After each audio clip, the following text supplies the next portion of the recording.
The 2026 offseason has been one of the more action packed summers in recent history, including blockbuster trades and small news that's flying under the radar. So, in today's Dynasty Stock Report, I'm going to be bringing you guys some recent headlines, what they mean, and how to use them in your Dynasty leagues to set yourself up for success in 2026. So, without further ado, I'm John, you're watching John Talks Ball, and let's get into it. Alrighty, so the first piece of Dynasty news we're going to be covering in today's video is that Baker Mayfield is at a contract impasse with the Tampa Bay Buccaneers. Baker Mayfield is currently on the third year of a $100 million deal with the Buccaneers and just passed for 3,693 yards, 26 passing touchdowns, and 11 interceptions in the 2025 campaign, throwing to that arsenal of wide receivers Mike Evans, Chris Godwin, and Emeka Egbuka, some of which were in and out of the lineup throughout the course of the year. Baker Mayfield just turned 31 in April, and I do think that this contract impasse is going to open a bit of a buy window on Mayfield. It's just very likely he ends up signing some kind of deal with the Buccaneers, but we do know that the quarterback market is pretty gnarly right now. I think the Buccaneers are definitely asking themselves, can we win the Super Bowl with Baker Mayfield on a huge contract like some of these quarterbacks have been getting? The answer to that is probably no. Baker Mayfield is a solidified NFL starter. His statistics show that, and he's been playing at just a high level, so we know he's going to have a role as a starter in the NFL for at least the next 2 to 3 years. Quarterbacks have started having these longer shelf lives, like we've seen with Matthew Stafford, Dak Prescott, and it just doesn't feel like Baker is done in the NFL. Currently, he's going around player 79 on keep, trade, cut, which I think is pretty undervalued for where Baker Mayfield currently stands. I don't think he's super exciting as a buy option, but if the price does continue to deflate in any way, I do think he's worth looking into. I have him ranked at 53 overall in my Dynasty Superflex rankings because he does play the quarterback position, and that is very, very valuable in your 12 team leagues where you're going to end up with some quarterback scarcity. So I do think as a result of this contract impasse, Baker Mayfield is likely a tad undervalued on the market and could be even more so going into training camp. And let's move into our second news of the day. Alrighty, the second news of today's Dynasty Stock Report is that Alec Pierce is hurt. We know that he had ankle surgery early into the offseason, and there's just been some really, really bad vibes surrounding this whole situation. We know that Daniel Jones is still recovering from that Achilles tear, and he's not going to be back in time to start 11 on 11s with the team. But with Alec Pierce, we're hearing that he might not even be ready to play with the team until the preseason. Overall, that is some incredibly bad vibes, and there's just so much going on with the Colts that makes me not want to see what it looks like heading into 2026. We know that Alec Pierce just had his first 1,000-yard season and just got paid the bank, 4 years, $114 million. But just considering the type of player that Alec Pierce is, I worry greatly about what we're going to see in 2026. Just surrounding that whole Colts situation, as well as Alec Pierce himself.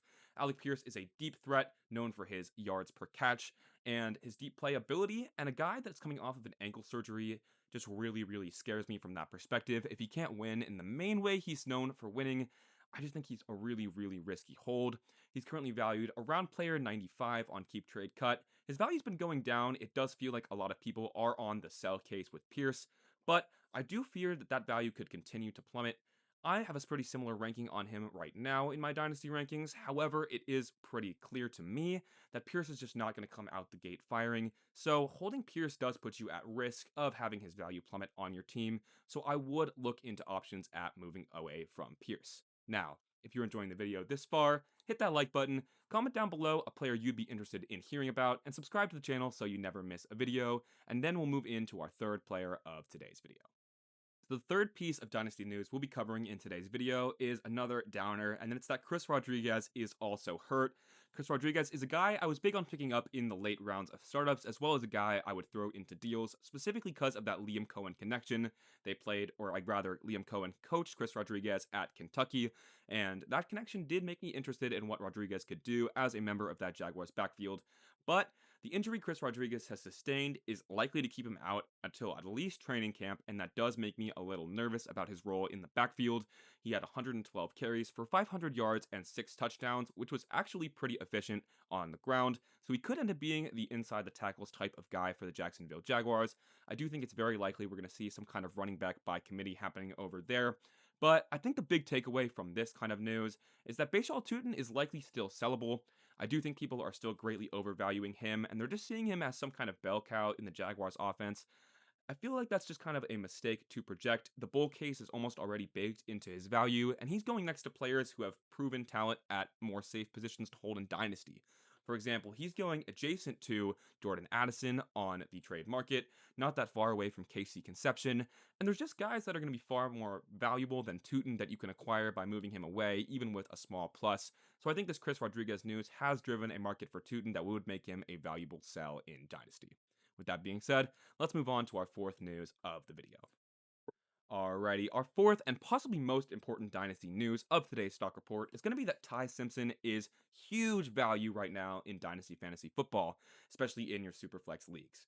With Ty Simpson, I think the most crucial piece of news to discuss is that Myles Garrett deal. I did go over this briefly in another video, but I do think Ty Simpson is just so much of a buy right now that it's worth covering again.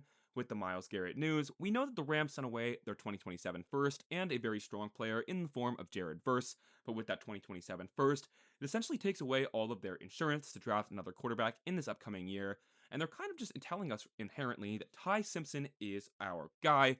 Ty Simpson could step into a starting role as soon as this season. We know that Matt Stafford had a great MVP season, and that was a great run out for him, but we've also had Matt Stafford seasons with injuries. Matt Stafford is up there in age now and could decline, or could just end up retiring at the end of this season.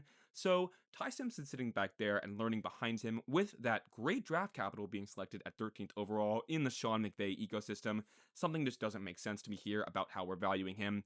Like I said, Ty Simpson is being valued outside of the top 100 players in Superflex Dynasty rankings. That is a complete mistake. Being valued at 116th overall. In my personal rankings, I have him at 71st overall, and people are just making the player so much more discounted than necessary, considering that it's a player that's going to have more value in the future. We just aren't valuing Ty Simpson correctly, and I do think that he is still a huge value on the Dynasty market. And with that being said, let's move on to the fifth news of today's video.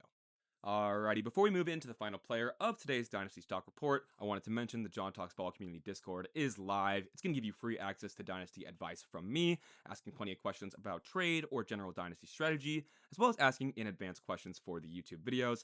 So if you're enjoying my content and want to see more from me, come check out the Discord in the link in bio, and we'll move into our fifth Dynasty player of today's video. Alrighty, so the fifth and final Dynasty stock report item we're going to be covering in today's video is that the 2026 rookies are still underpriced. To me, this is kind of crazy because we are still in the middle of rookie season and the Dynasty offseason, where we typically see that these rookies just skyrocket in value and almost become untouchable unless you're making a crazy overpay. But believe it or not, these 2026 rookies are certainly a value, especially if you're drafting in startups. So, with a quick reference to Keep Trade Cut, which is not always the perfect website, but definitely a great way to get your finger on the pulse of the Dynasty scene, we see that players like Carnell Tate and Jordan Tyson and Fernando Mendoza are still just kind of sitting way too low in these Dynasty rankings. We have Carnell Tate at player overall 36, behind players like Jonathan Taylor, who is an aging running back. This just doesn't make sense from a Dynasty perspective. I know it's pretty clear that people overvalue running backs and different players that are high in age without really considering the implications of what that means for their value, but Carnell Tate just went fourth overall to a team where he's just going to be the clear lead dog. I do think this is being driven by that group of people, that very silly group of people who just thinks that Carnell Tate cannot be a wide receiver one. This just makes zero sense to me. If he couldn't be a wide receiver one, he would not have gone at fourth overall in the NFL draft. And for the most part, you have to let draft capital tell the story for some of these guys. With Carnell Tate, tell me the last time you've seen an Ohio State receiver who goes in and gets drafted in the first round fail at price. It's really hard to think of one. You could probably say Garrett Wilson, but we know the talent is there with Garrett Wilson, and some of these guys just get trapped in very bad situations. That doesn't change the fact that they are very talented, and I do think Carnell Tate is probably still a buy at price. Now, moving into another player who I think is undervalued on the market, you have Jordan Tyson at player overall 49, and to me it's a very similar story. We just saw Jordan Tyson get drafted at 8th overall, signaling a strong confidence and a strong role set for him in New Orleans. And these players are just getting very undervalued compared to some of the veterans on the Dynasty market. I mean, we see players like Quinshawn Judkins going above Jordan Tyson. Again, this makes no sense to me. First off, he's a running back coming off of a major injury, playing behind one of the worst offensive lines in the entire league. Make it make sense to me, please. If you could draft Quinshawn Judkins, or sorry, if you could trade Quinshawn Judkins and pick up a Jordan Tyson, I would be very interested in that. people seem to just be very, very uncomfortable with the idea of these 2026 rookies, and I do think it's a stink that's affecting almost all of them. So I would go out and I would see if you could acquire some of these 2026 rookies. I think the best way to see my thoughts on some of these 2026 rookies and how they might be layered into the market is definitely to come onto the John Talks Ball community Discord, talk to me over there, check my rankings, and kind of see how I have them layered into the rest of the players. With that being said, let's cover one of the questions I received from a member of the Discord. Alrighty, so for today's Discord question, this one comes from Florida Jit, and he's asking, where should we be selecting elite wide receiver twos in Dynasty, such as T. Higgins and Jamison Williams, compared to middling or lower tier wide receiver ones? Sorry to sound like a bit of a broken record here, but in general, you're going to want to refer to the Dynasty rankings on the Discord for free, or just ask me directly. I'd be happy to help you discern between different players, tell you what I think of them. The rankings tend to defer to talent far more than situation with these wide receiver twos. Players like George Pickens are going to be over guys like Luther Burden, Rome Odunze, and Ladd McConkey, much more proven talent, regardless of the situation there. And wide receivers do get this privilege because they are much, much less likely to be injured than a guy like a running back. You can kind of look at their talent as a long-term indicator of their value rather than their situation. But with running backs alone, most of the time you can't project their careers more than 2 to 3 years out, just because these injuries can derail them so quickly, unless you're a guy with major insulation like Bijan, Genty, Love, or Gibbs. Lower tier receivers like Tutu Atwell on the Dolphins, who might be a wide receiver one, I'm sure you know would not matter. Strong wide receiver twos, such as T. Higgins, Jordan Addison, are going to be a tad lower in the rankings, but it will always reflect that talent is a bit more important than situation for a wideout. The rankings, as I referenced before, are totally free on the Discord, and you guys know I'm happy to help over there as well. So let's transition out to the end of the video. As always, I hope you guys enjoyed the video where I covered 5 pieces of Dynasty news happening now and how it might affect your leagues heading into 2026. If you enjoyed the video, hit that like button, comment down below what shocked you the most, and subscribe to the channel so you never miss a video. With that being said, I'm John, you're watching John Talks Ball, and I hope you guys have a great day. Peace.